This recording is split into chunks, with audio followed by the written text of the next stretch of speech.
Ahora nos corresponde revisar el tema del derecho internacional del mar, ya ahora entrando en lo que es el comercio internacional.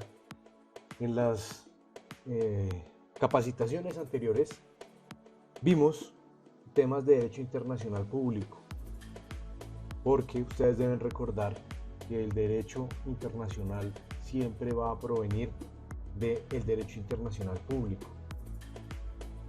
Todo esto que hemos visto pues tiene relación con lo que veremos en un futuro, porque gracias al derecho internacional público es que aparece el derecho internacional privado. Claro ejemplo de ello son los tratados internacionales que son realizados, son firmados, son negociados y son hechos tanto en su parte formal como en su parte negocial desde el punto de vista del derecho internacional público. El derecho internacional del mar aparece en el siglo XX. Antes del siglo XX existía el comercio marítimo. Claramente Cristóbal Colón descubrió América en busca de una ruta diferente para transportar las especies de la India hacia Europa, lo que significa que ya había comercio. Mucho tiempo atrás teníamos a los vikingos, que no fueron tanto comerciantes, pero sí fueron guerreros que anduvieron en barcos alrededor de el mundo conocido de esa época, eran grandes navegantes, y entre sus operaciones pues también habían operaciones de comercio entre sus ciudades de origen y las ciudades que conquistaban, o pues con algunas de ellas tuvieron negocios. Entonces el derecho de mar es antiquísimo, tiene muchísimo tiempo, pero para hablar de derecho de mar moderno debemos hablar desde el siglo XX. En ese siglo XX aparecieron los primeros derechos de mar para pesca, para el salvamento marítimo y para el transporte de mercancías. Los derechos de pesca pues claramente están relacionados con la explotación pesquera en los mares, en el poder explotar las riquezas animales, la fauna que se encuentra en el mar. Por otro lado, pues tenemos el salvamento marítimo. El salvamento marítimo hace referencia a todos esos procedimientos que se deben seguir en caso de un naufragio o de algún accidente en el mar con algún medio de transporte que por él se movilice. Y pues en tercer lugar el transporte de mercancías, porque pues eso es una empresa lucrativa que viene, como les digo, desde la época de los vikingos, pero que solamente desde el siglo XX empezó a verse un tema más formal, más serio en materia internacional. En 1930 se da la Conferencia de Codificación de La Haya, donde se vieron algunos problemas en cuanto a las delimitaciones fronterizas marinas.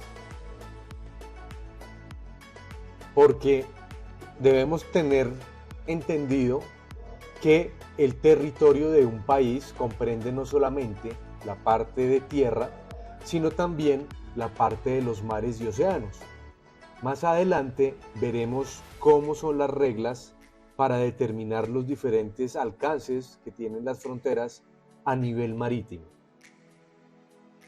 Esta conferencia de codificación de La Haya buscaba la homologación de las normas marítimas en el derecho internacional, porque antes de la conferencia de La Haya, antes de 1930, habían tratados marítimos entre países que comerciaban, pero pues cada país tenía un tratado específico con otro país. Claro, todos seguían un mismo derrotero, tenían como una misma estructura, pero diferían en muchísimas cosas. Por lo tanto, en esta conferencia de codificación de La Haya se buscó unificar todo el tema del derecho internacional marítimo. Entre tantos términos que se lograron acuñar en esta conferencia de codificación de La Haya, fueron los términos como nacionalidad, aguas territoriales y la responsabilidad de los estados sobre el respeto de esas aguas territoriales de otros estados y sobre las aguas territoriales propias del estado.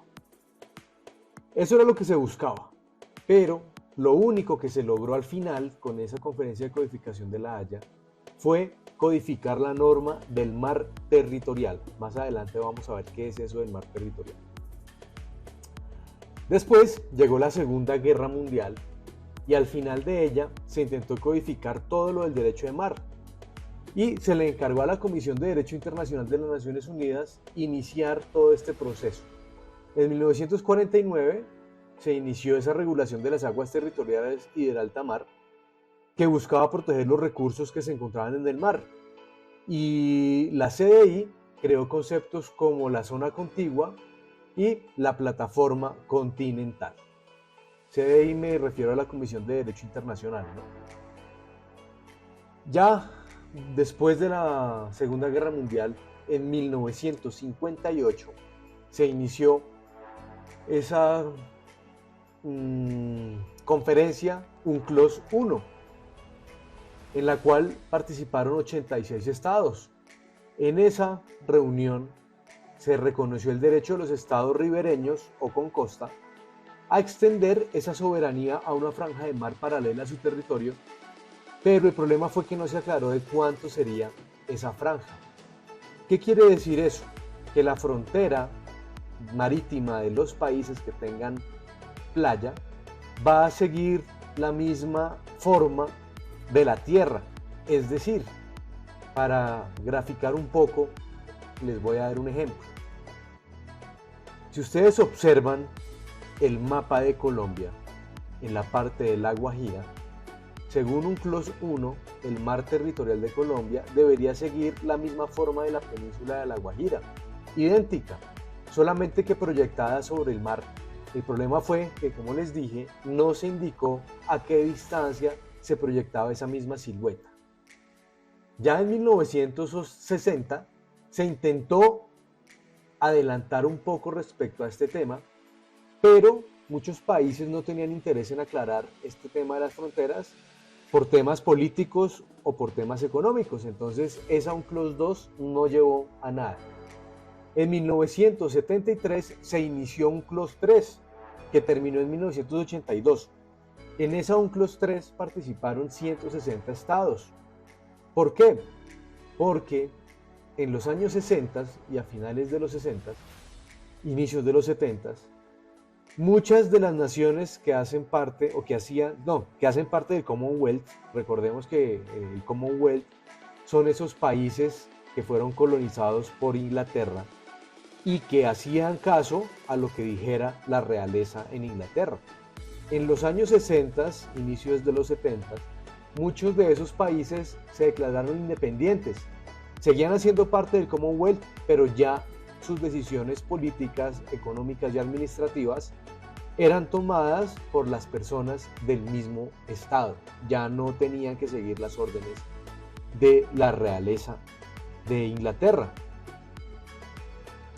En esa época pues hubo una desbandada de países, un montón de creación de países, por lo cual fue necesario aclarar el tema de las fronteras.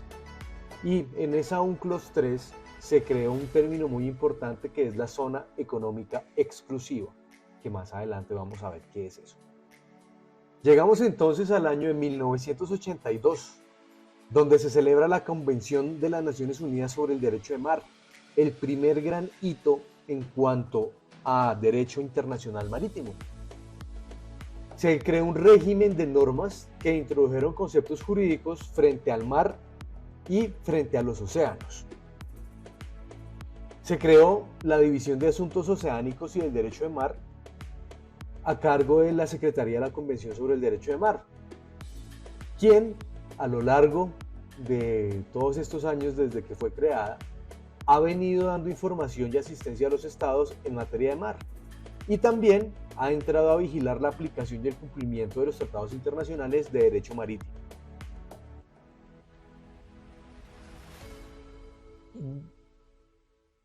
Existen varios órganos que se encargan de regular, de hacer cumplir todo lo concerniente al derecho de mar internacional.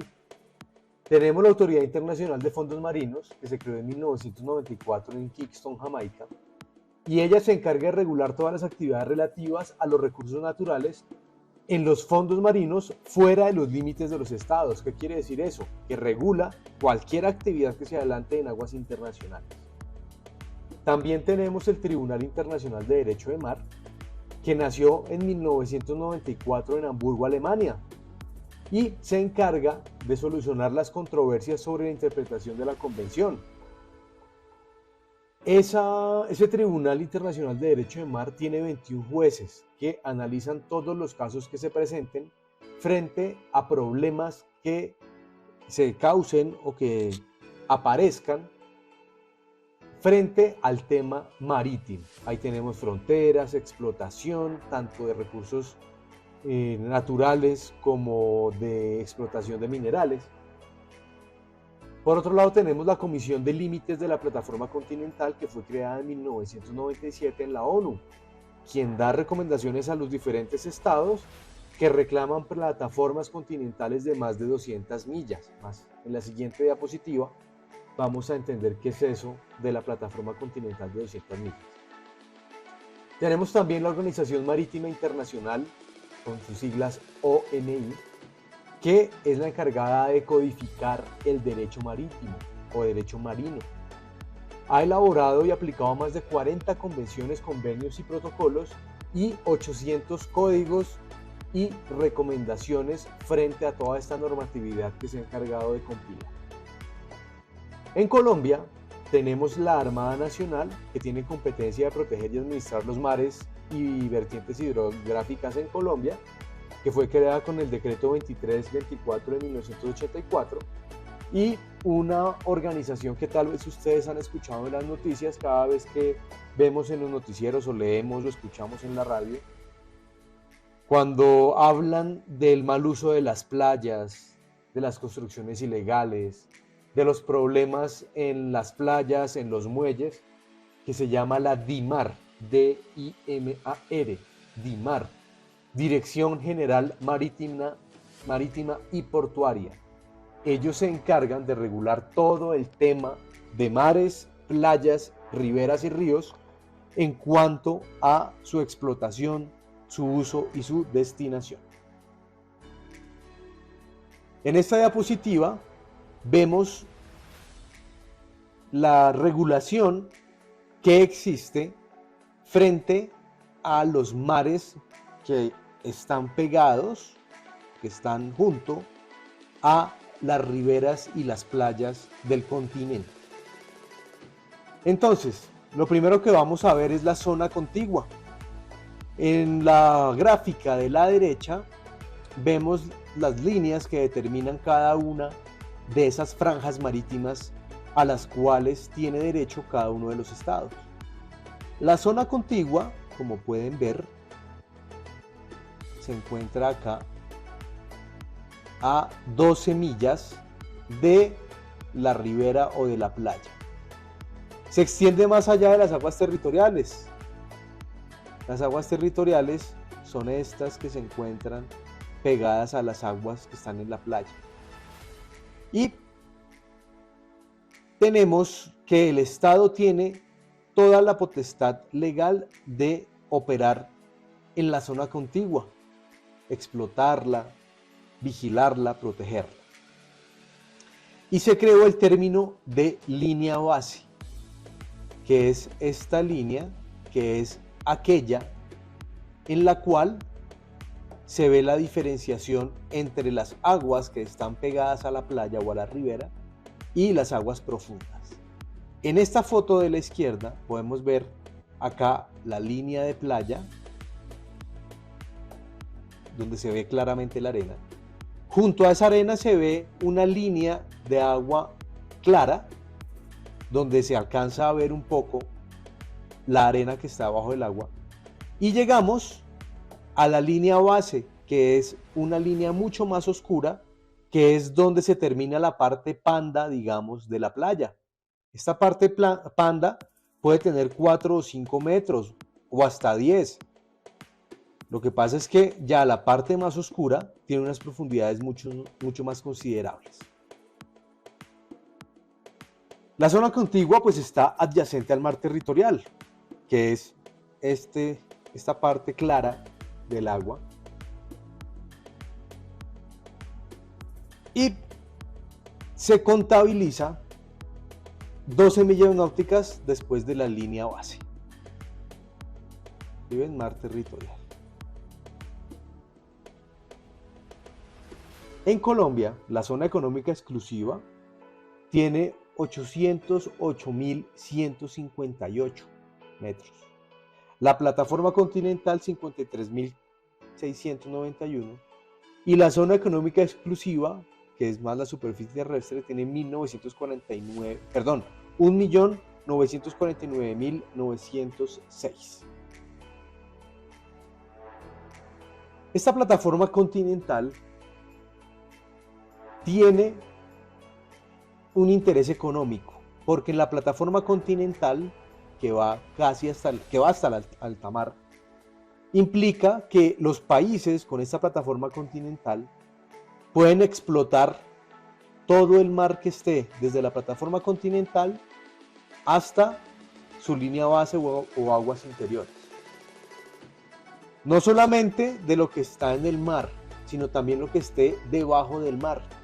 Y esto cobra gran importancia porque, como todos sabemos, debajo de la tierra hay un recurso muy valioso que se llama petróleo.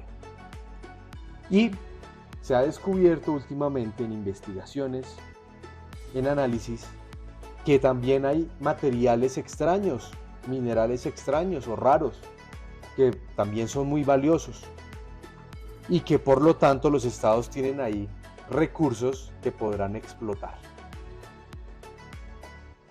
Esa plataforma continental tiene una característica muy especial y es que su profundidad tiene que ser inferior a 200 metros y pues es una continuación submarina de los continentes, de esa corteza continental. En la plataforma continental se realiza la mayoría de pesca y está casi el 25% del petróleo y del gas. En ella hay demasiada riqueza, por eso es tan importante que los países la defiendan y pues también la protejan. En el Convenio de Ginebra de 1958, en el artículo 1, se define la plataforma continental como aquello que circunda los continentes hasta una profundidad media de 200 metros, que por una pendiente que es muy escasa, es decir, es casi plana, representa una anchura de cerca de 90 kilómetros en promedio. Ese límite exterior del que acabamos de hablar se caracteriza precisamente porque no hay un cambio brusco en la pendiente de la plataforma, por eso se llama plataforma, y el fondo se inclina en una forma de talud continental, en cuya base siempre se va a hallar el fondo del océano.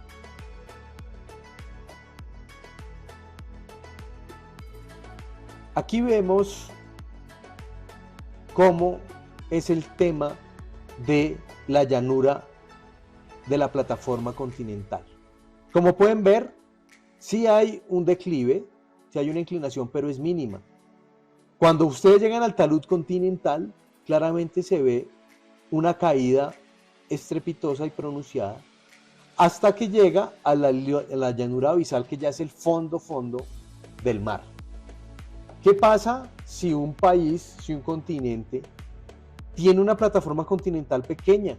Es decir, que en esta foto no llegue al total amarillo, que es donde dice sedimentos, sino que llegue a la mitad, pues que esa será su plataforma continental. Y hasta ahí llegará. Nuestro continente americano es un continente joven. Por lo tanto, estos taludes continentales están muy alejados del continente, de la parte seca. Por lo tanto, América tiene unas plataformas continentales bastante grandes, que superan las 200 millas. Tanto es así que, como vimos en la diapositiva anterior, hay una entidad que se encarga de revisar las peticiones de los países que tengan derecho a una plataforma continental mucho más grande de 200 millas.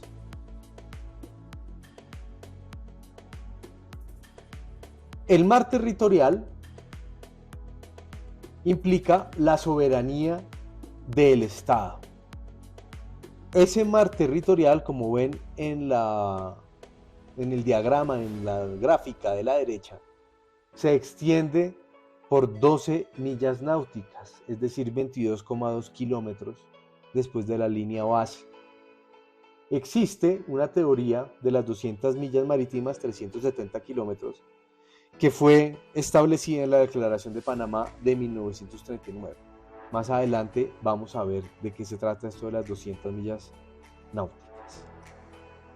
La zona económica exclusiva es para la explotación de los recursos que en ella se encuentren. Son las 200 millas después de la línea base. Desde el límite exterior de la línea territorial hasta 200 millas náuticas más allá, respetando el perfil, la silueta del continente. Esta zona económica exclusiva sirve para la explotación, conservación y administración de los recursos naturales que en ella se encuentren, tanto en el agua como en el subsuelo. Y también para localizar en ella islas artificiales, instalaciones, infraestructura del Estado o investigación científica. Y esta aclaración es muy importante porque esto nos da pie a la ubicación de plataformas petroleras que sirven para la explotación de hidrocarburos en esta zona económica exclusiva. Y resulta que pues ahí está el 25% del petróleo, según análisis. Entonces pues es un recurso bastante interesante para los países que tengan petróleo y que tengan una plataforma continental considerable, como son todos los países de América. Aquí vemos un corte transversal para entender un poco mejor el tema de las líneas que representan los diferentes tipos de aguas territoriales de un país. Los invito a que revisen esta gráfica y tengan en cuenta tanto los números como los nombres de cada una de estas zonas marítimas.